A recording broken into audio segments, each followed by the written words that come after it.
Animals riding bicycles, standing on their head, balancing balls, and jumping through rings of fire are all unnatural acts that animals can be seen performing at a circus. Circus animals face a lot of physical and mental abuse throughout their lifetime. The animals are trained through intimidation and physical abuse.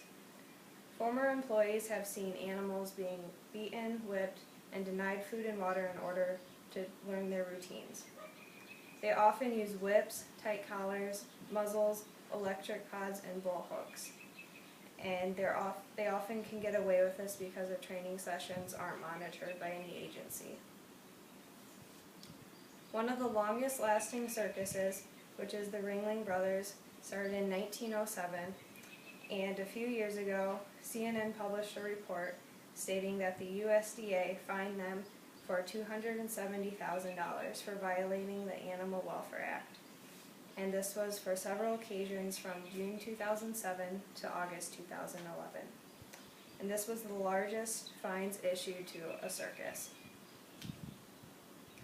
Their circus claims to give the best care to animals, and the circus owner, Feld Entertainment, states they meet all requirements for zoos and circuses for animal welfare. However, they paid the fine but still denied all accusations against them. Because of this fine, they now have to have a full-time staff member to make sure they are complying with the Welfare Act.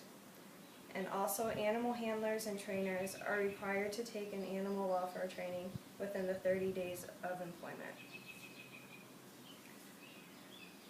And often, animals face abuse while traveling and not just when they're in the training sessions. They're often confined in very small, poorly ventilated cages for long periods of time. And this is a picture of an elephant being chained, and this is often how they spend their time. And when they are chained and when they are traveling, it often leads to poor sanitation in the area at which they're living, which leads to health issues and many illnesses that the animals get. Sometimes the animals are even chained up to 26 hours straight, and sometimes even between 60 and to 100 hours. The stress on the animals causes mental distress and often leads to them swaying, head bobbing, and pacing back and forth. For example, in 2004, a young lion named Clyde died in a poorly ventilated boxcar while traveling. And previously before that, 2 tigers were injured while trying to escape a poorly ventilated boxcar. And this is a picture of a young elephant being restrained, and they tied him up with ropes, and they're using bull hooks on him in order for them to train it to lie down and learn its routines. And the Ringling Brothers has a conservation area where they raise their own elephants, and often they take the baby elephants away from their mothers at too young of an age to train them, and they often end up hurt and they can't perform, and they often have to euthanize them because they a lot of times break their back legs and get sick. This treatment to the animals not only harms them, but it also poses a threat to public safety. There's been hundreds of incidents of animals attacking and escaping. Often, animals end up snapping at their trainers because of the stress they're put under.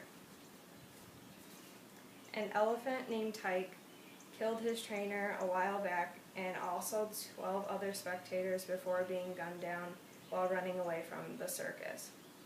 There's also been more than 35 dangerous incidents since 2000 where elephants have bolted from the circus, ran the streets, attacked citizens, and killed and injured their handlers. So circus animals live a life full of stress and mental and physical abuse. There are many forms of alternative entertainment for families, such as Circus Olay, that does not use animals in their performances.